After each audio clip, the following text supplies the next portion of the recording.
Dekada 90. Isang mainit na gabi sa tag-init. Ang mga ilaw mula sa perya ang pumupuno sa madilim na kabundukan ng probinsya. Ang amoy ng popcorn. Ang malakas na usok mula sa barbecue. Amoy pawis ng kasama ko. At ang mabibilis na sigaw ng mga nagbenta ng tiket ay tila nag-aanyaya sa lahat ng mga tao sa bayan. Laika! Laika! Halika dali!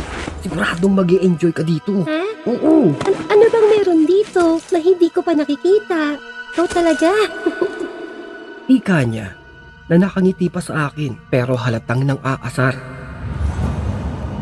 Nakangiti rin akong sumagot sa kanya na ika ko pa. Halos lahat ng narito ay nasubukan ko na.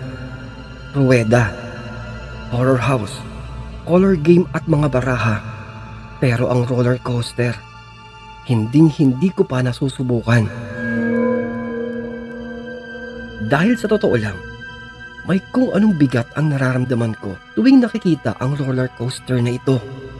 Hindi dahil natatakot akong sumakay, kundi may bahagi ng isip ko na parang nagsasabing, huwag na huwag ko itong susubukan. Para bang may mabigat na pakiramdam ang tunog ng makina ng kasiyahang ito. Habang naglalakad kami sa loob ng perya, hindi maiwasan ng nobya kong si Laika na kulitin ako. Uy, talaga? Hindi mo pala susubukan yung roller coaster? Ano ba yan? Baka sabihin nila, duwag ka. Parang roller coaster lang eh. Hindi ko alam kung nababawasan ba ang pagkalalaki ko o takot ang nararamdaman ko sa mga sinabi niya. Pero napaisip ako, kailangan ko ba talagang patunayan na kaya ko ito? Kaya sa huli, tumayo na kami sa pila ng roller coaster. Kakaunti lamang ang tao dahil siguro'y halos gabing-gabi na at marami-rami na rin ang nagsiuwian. Oh, halika na. Ikaw na kaya ang pumili ng pwesto natin. Sige na. Ikaw na. Ladies choice nga eh, di ba? Huwag mo na masyadong pagtuktukan sa mukha kung takot ako yan. Tos, baka gusto mo, tumayo pa ako dito mag-isa eh. We, sige nga. Ito't na bang katangan din eh. Halika na. Eh, na ka pa nakatayo dyan oh. Anong oras na? Madali lang. Pwelo pa ako eh. Naman to, malay mo huling sakay ko na yan dyan eh.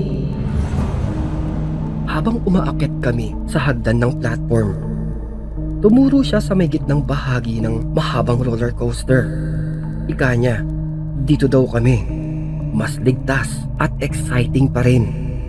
Umupo na kami at isinarado ang safety bar sa aming mga kandungan.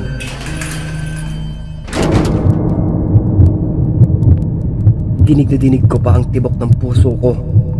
Pero, tinapik ako ng nobya ko sa aking balikat. Uy, umiga ka. Ito, ano, para naman tong bibitayin eh. Humurap ka kaya. Naku, mamaya bigla ka mag-collapse dyan. May nagsasabi mo, nagkipray ako eh. O, tamo, natatakot ka, no? Anong takot-takot? Tulak kita dyan, sige ka. Takot pero sasabi nito. Baka pa nga dyan. Mamaya mawala pa ako sa concentration ko dito eh. Intindihin mo yung upuan mo, mamaya wala nang tornilyo yan. O kisihin mo. Oo na. Ano mo sinasabi? O yan, na. Under na. Hindi ko masabi sa kanya na parang may bumubulong sa akin na huwag nang ituloy. Pero wala na akong nagawa pa. Handa na ang lahat. Ang unang ikot, mabagal lamang ang simula ng roller coaster. Paakyat na kami at nararamdaman ko ang pagkaladkad ng makina sa bawat paghakbang nito. Sa may itaas, tanaw namin ang buong perya at saglit kong nakalimutan ang aking takot. Ang ganda ng pitito! Mga kaibigan! Hindi takot yung boyfriend ko! Pasukin sana ng langaw yung bibig mo. May ingin ito. Hindi ko kilala yan. Ewan ko sa'yo!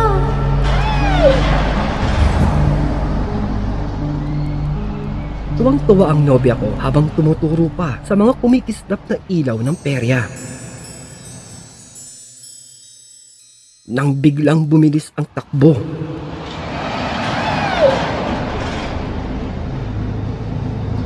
Dito ko naramdaman ang sinasabi nilang adrenaline.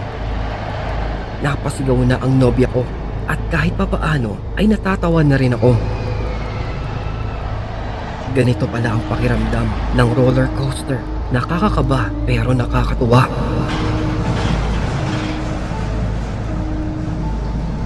Ngunit sa kalagitnaan ng mabilis nitong pag-andar, biglang nag-iba ang pakiramdam ko. Sa bawat liko at pagbaba, para bang may malamig na hanging tumatama sa may batok ko. Dito ay napalingon ako sa aming likuran at doon ko unang napansin ang kakaiba, ang nakakapangilabot na tanawin. Dahil sa huling upuan ng tren ay may nakaupo. Ngunit hindi ito ordinaryong pasahero. Walang ulo. Isang nilalang na walang ulo ang nakaupo sa likuran naming ito. Halos hindi ako makahinga.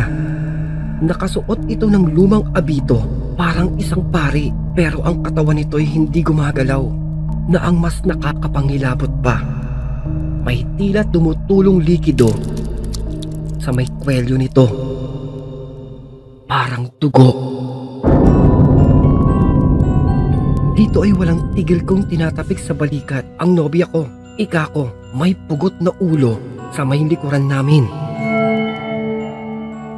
Napalingon siya pero wala naman daw siyang nakikita.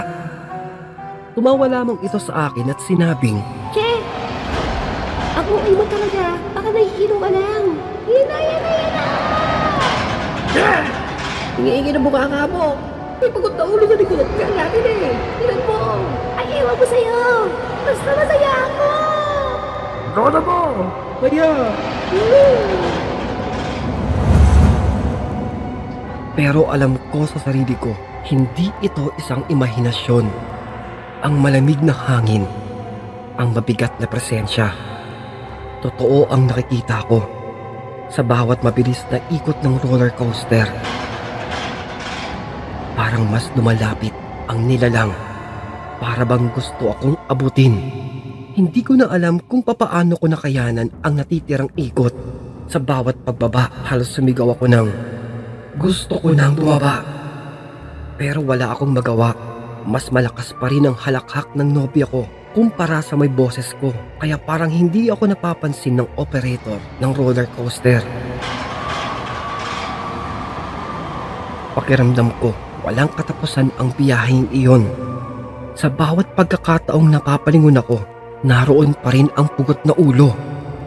Nakaupo lamang ito. Tahimik, pero damang-dama ko ang mabigat na presensya nito. At nang huminto sa wakas ang roller coaster, halos tumalon ako pa ibaba. Hinila ko ng aking nobya papalabas ng tren. Kahit natatawa pa rin ito. Aray ko! Ano ba? Napaka-drama mo! Tika lang! Ay! Saan ka mapupunta? Ika niya habang pinipigilan pa akong kaladkarin siya. Habang naglalakad kami papauwi, hindi ako mapakali. Sa likod ng isipan ko, paulit-ulit na bumabalik ang imahe ng nilalang na nakita ko. Maniwala ka.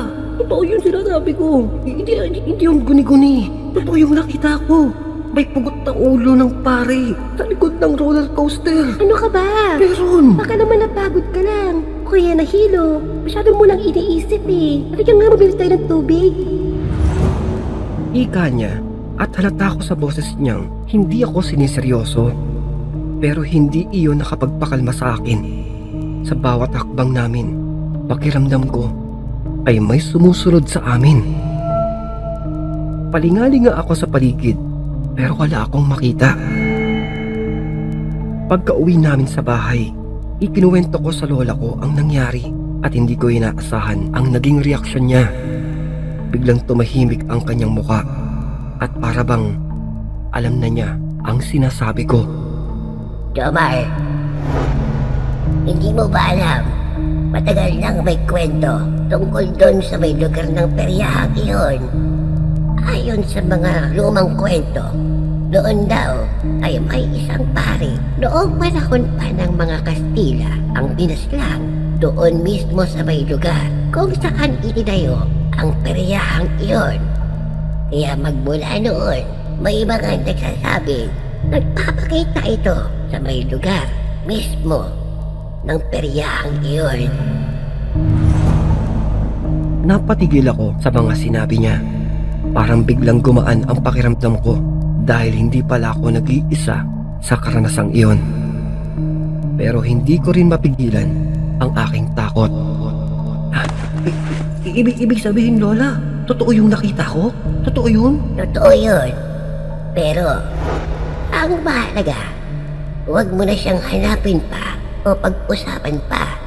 Dahil ang mga ganyang nilalang minsan ay natutuwa kapag napapansin.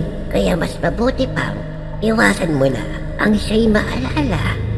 Mamaya, bago ka matulog ay magtirik ka ng kandila para siya ay mapayapa.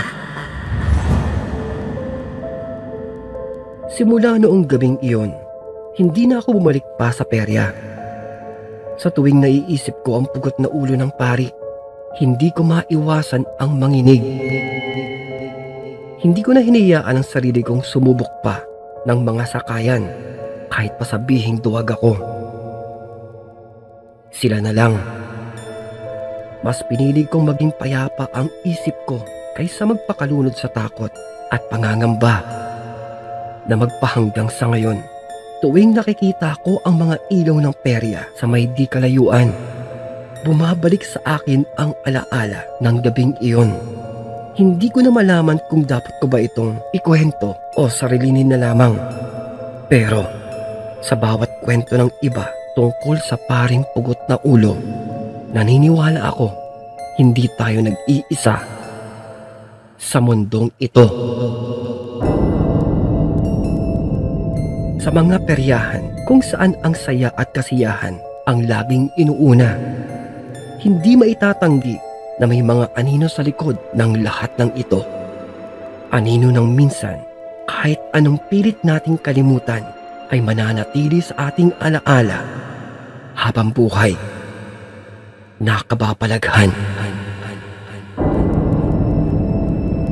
Uy mga kaibigan, maraming salamat sa iyong pakikinig at kung inyo pong nagustuhan ng ating naitampok na kwento ay isang napakalaking bagay po ang pagpindot nyo ng like, pag-subscribe para hindi mahuli sa biglang pagsusulputan ng ating mga malakabuting mga kwento na napakalaking tulong din po ang pag-iiwan nyo ng positibong mensahe na kung may pagkakataon din na maibigan mo itong maibahagi, pindutin lamang ang ating share button. Isang maliit na abala lamang po, ngunit tatanawin ko po itong napakalaking bagay, mainit na pagmamahal, taos puso ninyong pagsuporta at pagtangki para sa ating pang mas mahabang kwentong katatakutan at kulitan dito lamang po sa ating napakagulong tambayan. At kung nabitin ka pa, silipin lamang ang ating mga kwento at playlist na siyang matatagpuan po sa kaloob-loobang detalye ng ating maliit na channel. Yun lamang po, at ito pong inyong lingkod na nagsasabing maraming salamat at magpapasalamat pa pong muli. This is your one and only Kulas, your daily dose of Tagalog horror good vibes na nagsasabing stay safe and fresh everyone and always stay awesome.